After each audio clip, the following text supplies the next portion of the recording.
Com grandes poderes vem grandes problemas na vida amorosa, boletos atrasados e chefes insuportáveis. Hoje você vai conhecer a história completa do herói mais gente como agente dos quadrinhos, o Homem-Aranha. Do nascimento nos quadrinhos até as sagas que moldaram o mito, vamos conhecer um pouco da história do herói mais popular das HQs.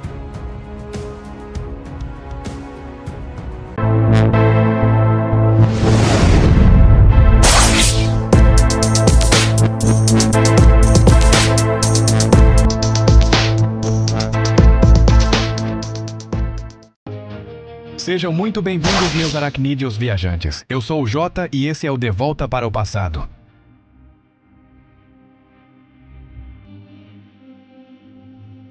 Tudo começou em 1962 na revista Amazing Fantasy 15. Stan Lee queria um herói adolescente com problemas reais, coisa inédita na época. Steve Ditko desenhou, Jack Kirby deu pitacos, e assim nasceu Peter Parker, o garoto tímido que morava no bairro do Queens e vivia sendo zoado por todo mundo. Um dia, durante uma demonstração científica, Peter é picado por uma aranha radioativa. E pronto, de um estudante sem graça, ele vira o acrobata mais habilidoso da Marvel. Ganha força sobre-humana, reflexos rápidos, o famoso sentido aranha e a habilidade de se agarrar nas paredes. No começo, Peter só queria fama e dinheiro. Ele criou um traje, entrou na TV e virou celebridade. Mas o destino e o roteirista tinham outros planos pro Cabeça de Teia. Quando ele deixa escapar um ladrão, achando que não era problema dele. E quem disse que isso é problema meu? Esse mesmo ladrão acaba matando seu tio Ben. Foi ali que nasceu o herói, e com ele a frase que se tornou filosofia de vida. Lembre-se, com grandes poderes, vem grandes responsabilidades. A partir daí, Peter Parker passa a usar os seus poderes para combater o crime como o Homem-Aranha, o amigão da vizinhança, debaixo do peso e da culpa da morte de seu tio, prometendo ajudar o máximo de pessoas que ele puder. De estudante tímido a vigilante mascarado, o Aranha começou sua carreira nas páginas de The Amazing Spider-Man número 1 em 1963. A edição inaugural do Cabeça de Teia foi um marco histórico da Marvel Comics, pois dava início à primeira série solo e de maior duração do Homem-Aranha após sua aclamada estreia em Amazing Fantasy número 15. A revista contém duas histórias principais que aprofundam o universo do herói: Spider-Man, Freak, Public Menace e Spider-Man vs. The Chameleon. Na primeira, Peter Parker tenta tirar vantagem de seus poderes recém-adquiridos na indústria do entretenimento. Mas J. Jonah Jameson, o editor do jornal Daily Bugle, começa uma campanha editorial o difamando como uma ameaça pública, dificultando sua carreira no show business. Isso o leva a considerar usar suas habilidades para o bem, influenciado pela recente tragédia da morte de seu tio Ben. A segunda história mostra a primeira aparição do supervilão Camaleão, um mestre do disfarce. Mas antes, Peter tenta de novo se aproveitar de seus poderes para ganhar uma graninha. Ele veste seu uniforme de super-herói e se candidata a uma vaga no Quarteto Fantástico. Ele invade o edifício Baxter, a sede do Quarteto Fantástico, e arruma briga com a primeira família da Marvel, exigindo que lhe deem um salário de super-herói. Para desgosto do Homem-Aranha, o Quarteto Fantástico não paga salário. Esse encontro vira notícia, fazendo o Camaleão saber sobre a existência do Homem-Aranha. O vilão decide explorar o acontecido para proveito próprio, se disfarçando de Cabeça de Teia e roubando planos de defesa antimíssil de uma instalação protegida. Cabe agora ao Homem-Aranha vencer o Camaleão e, de novo, provar sua inocência. Essa revista é de extrema importância para a construção do personagem, pois ela definiu o tom e os temas que se tornariam a marca registrada do Homem-Aranha. Um herói relutante que lida com problemas pessoais enquanto enfrenta supervilões, aprendendo que, com grandes poderes vem grandes responsabilidades. Mas além do começo promissor, por trás do herói havia uma teia de personagens marcantes que fizeram o universo do Aranha tão humano quanto ele mesmo. Vamos conhecer ou relembrar dos principais.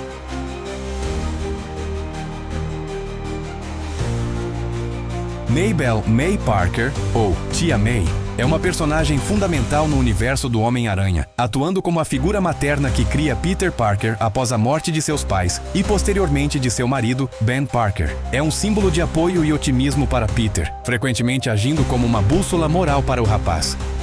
Teve várias versões nas mídias, mas, nos quadrinhos, a Tia May é classicamente retratada como uma senhora idosa e muitas vezes indefesa, embora seu papel e vitalidade tenham variado ao longo das décadas. John Jonah Jameson, ou JJJ, é um dos personagens coadjuvantes mais icônicos do universo do Homem-Aranha, conhecido principalmente por ser o ranzinza editor-chefe e mais tarde publisher do jornal Clarim Diário, Daily Bugle. É um ferrenho opositor do Homem-Aranha, que ele considera uma ameaça pública e um criminoso mascarado. Ironicamente, Peter Parker, alter ego do Homem-Aranha, trabalhou por anos como fotógrafo freelancer para o Clarim Diário, vendendo fotos do herói. Jameson usava essas fotos para ilustrar suas matérias difamatórias, sem saber que estava pagando o próprio herói que tanto criticava. Apesar de sua postura antagônica, Jameson demonstrou coragem em várias ocasiões, principalmente em defesa da liberdade de imprensa, da verdade jornalística, sob sua ótica, e diante de ameaças pessoais diretas.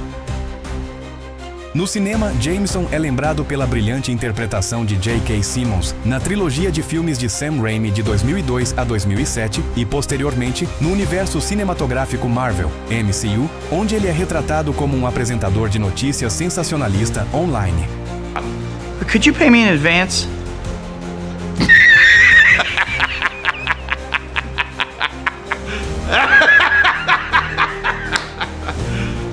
You serious? Gwendolyn Maxine Stacy, ou Gwen Stacy, foi o primeiro grande amor de Peter Parker. Foi apresentada pela primeira vez em 1965 como uma colega de classe de Peter na Universidade Empire State. Inteligente e bonita, se tornou o principal interesse amoroso de Peter em um relacionamento que amadureceu e se aprofundou com o tempo. Nas telas, Gwen Stacy foi interpretada por Bryce Dallas Howard em Homem-Aranha 3, de 2007, mas é muito mais lembrada por Emma Stone em O Espetacular Homem-Aranha de 2012 e O Espetacular Homem-Aranha 2, A Ameaça de Electro de 2014, onde ela tem um papel de destaque muito maior. Mary Jane M.J. Watson é o principal interesse amoroso e, em muitas histórias, esposa de Peter Parker. É conhecida por sua personalidade forte, estilo moderno e a famosa frase "Admita, Tigrão, você tirou a sorte grande". Mary Jane também deu as caras nas telas, mais especificamente na trilogia de Sam Raimi. Foi interpretada por Kirsten Dunst, onde é o principal interesse romântico de Peter Parker, Tobey Maguire. Harry Osborn, melhor amigo, filho do Duende Verde e eventual vilão atormentado. É um dos principais coadjuvantes das histórias clássicas do Aranha, porque além de sua amizade com Peter, há também sua luta contra a loucura, o vício em drogas e sua eventual transformação no Duende Verde. No cinema foi interpretado pelo ator James Franco na trilogia de Sam Raimi e posteriormente por Dane DeHaan em O Espetacular Homem-Aranha 2, de 2014. Mas todo grande herói também tem que ter grandes vilões, e nesse quesito, o Cabeça de Teia não fica para trás. Vamos relembrar dos principais.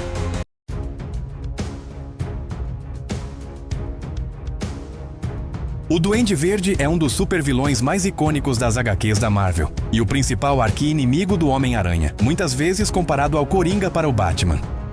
Embora várias pessoas tenham assumido o manto do Duende ao longo dos anos, mais conhecida e proeminente é Norman Osborn, um empresário industrial rico e amoral, pai de Harry Osborn, o melhor amigo de Peter Parker. Norman Osborn se transforma no Duende Verde após ingerir uma fórmula experimental de aprimoramento de desempenho que lhe concede força, velocidade, agilidade, resistência e inteligência sobre-humanas. No entanto, a fórmula também o leva à insanidade, criando uma personalidade maníaca e brutal. Isso leva a um conflito interno, de duas personalidades distintas, lutando para assumir o controle. O Duende Verde é um dos poucos vilões que atacaram Peter Parker de forma extremamente pessoal. Ele é o responsável por alguns dos momentos mais trágicos na vida do herói, como a morte de Gwen Stacy, publicada em The Amazing Spider-Man 121 e 122 de 1973, um evento divisor de águas nos quadrinhos. Ele também foi o primeiro supervilão a descobrir a identidade secreta do Homem-Aranha. Nos cinemas, o personagem é interpretado por Willem Dafoe, numa atuação fenomenal, onde ele consegue de forma incrível mostrar a dualidade das personalidades lutando em seu interior. There's only one who can stop us. Or imagine if he joined us.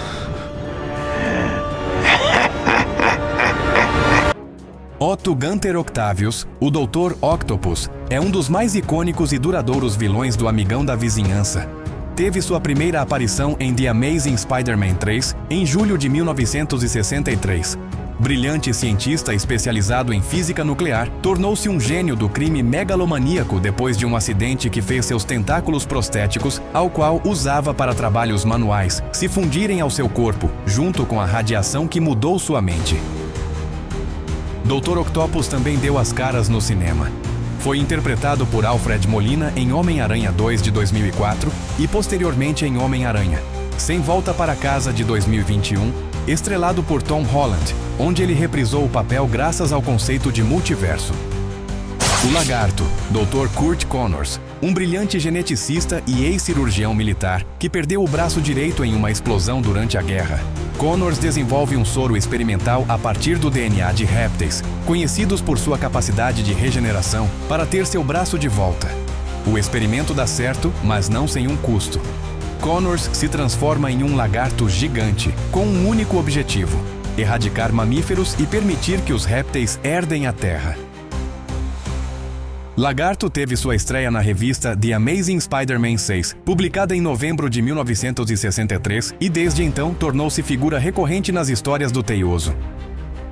Nos cinemas, faz uma participação breve como Kurt Connors na trilogia de Sam Raimi, mas tem papel fundamental em O Espetacular Homem-Aranha de 2012.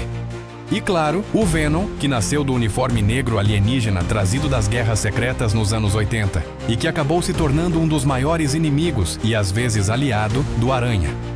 Também teve sua participação no cinema em Homem-Aranha 3 e eventualmente numa trilogia com Tom Hardy, que acabou dividindo a opinião de alguns fãs. É claro que para o azar do Aranha existem muitos outros vilões, como Abutre, Electro, Mistério, Kraven, Escorpião, Morbius, Ratos, entre muitos outros, todos querendo acabar com o Cabeça de Teia. Além dos amigos e vilões, outra coisa que faz o Homem-Aranha ser único, junto com seu carisma, são seus superpoderes.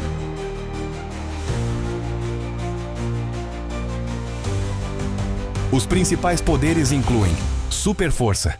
Ele possui força proporcional à de uma aranha, sendo capaz de levantar até cerca de 25 toneladas em condições normais e mais em situações de estresse extremo. Capacidade de escalar paredes. O Homem-Aranha tem a habilidade mental de controlar o fluxo de atração intermolecular, o que lhe permite aderir e escalar superfícies sólidas. Essa habilidade é tão potente que ele é capaz de ficar de pé em paredes e tetos. Em Homem-Aranha de 2002, na cena que Peter descobre que pode escalar paredes, é mostrado que há minúsculas garrinhas em seus dedos, semelhantes à de uma lagartixa, que lhe permite aderir a qualquer superfície.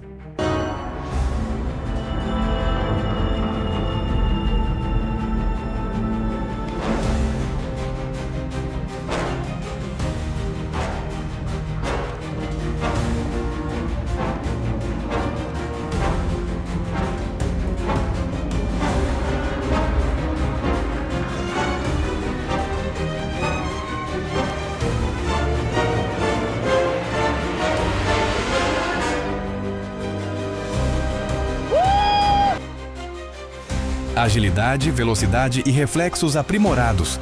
O Homem-Aranha é extremamente ágil e rápido, com reflexos que lhe permitem esquivar-se facilmente de ataques e outros perigos. No entanto, talvez uma de suas habilidades mais notáveis, que está intimamente relacionada com seus reflexos, é o sentido aranha. Quase como uma precognição, é o principal trunfo do Cabeça de Teia. Seu sentido aranha o avisa do perigo iminente, muitas vezes segundos antes de o ataque acontecer ou do gatilho ser puxado. Por isso que ele é tão rápido ao ponto de conseguir desviar de balas.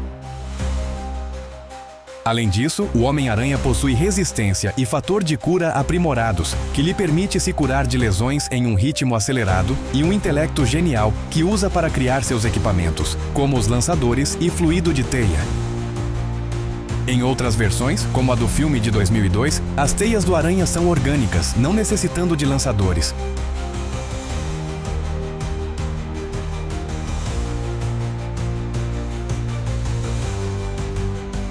Numa outra versão, dessa vez nos quadrinhos, em Marvel Zombies Returns, o Homem-Aranha é infectado pelo vírus zumbi, e por isso suas próprias veias e artérias se tornam sua teia. Bizarro.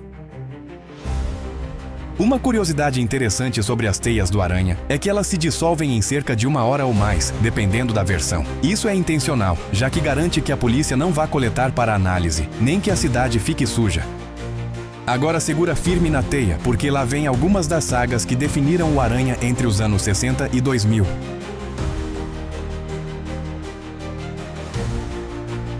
Uma das mais marcantes e que talvez definiria o Cabeça de Teia na época foi A Noite em que Gwen Stacy Morreu, publicada originalmente nas edições 121 e 122 da revista The Amazing Spider-Man de 1973.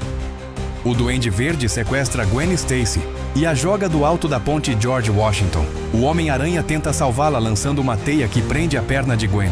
No entanto, o impacto repentino do puxão da teia quebra o pescoço dela, resultando em sua morte imediata. Peter Parker fica com um sentimento de culpa devastador, pois, apesar de sua tentativa de salvamento, ele foi o causador indireto da morte de seu grande amor.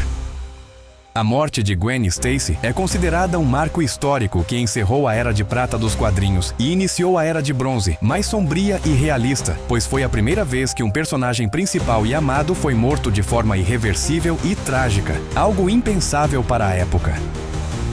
Em O Espetacular Homem-Aranha 2, a sequência é reproduzida com algumas mudanças, mas com o mesmo impacto.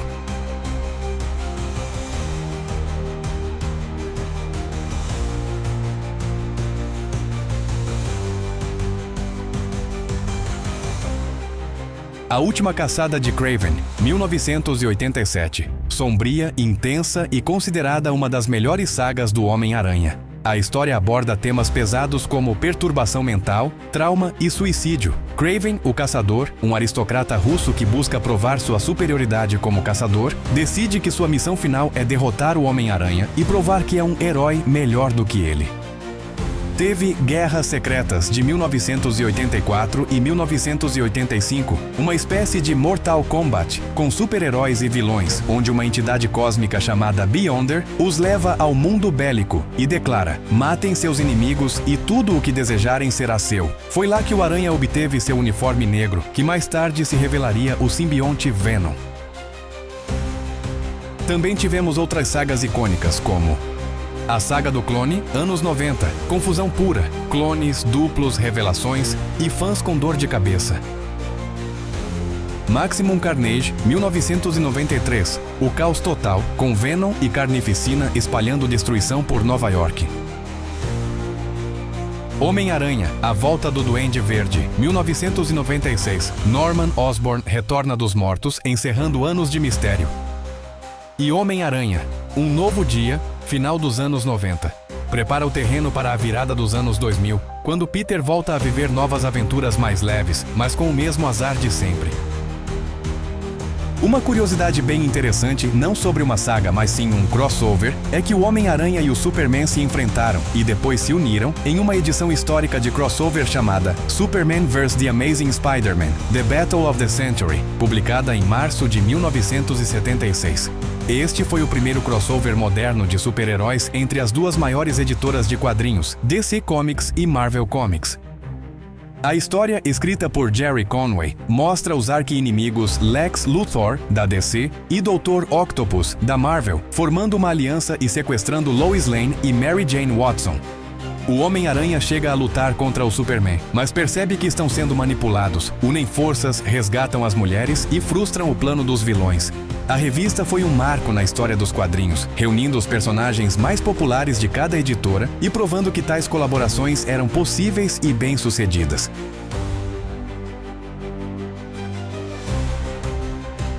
Nos anos 2000, o Aranha já era um ícone mundial. As HQs exploravam a vida adulta de Peter, o casamento com Mary Jane e até versões alternativas como o Ultimate Spider-Man, de Brian Michael Bendis, que reinventou o personagem para uma nova geração.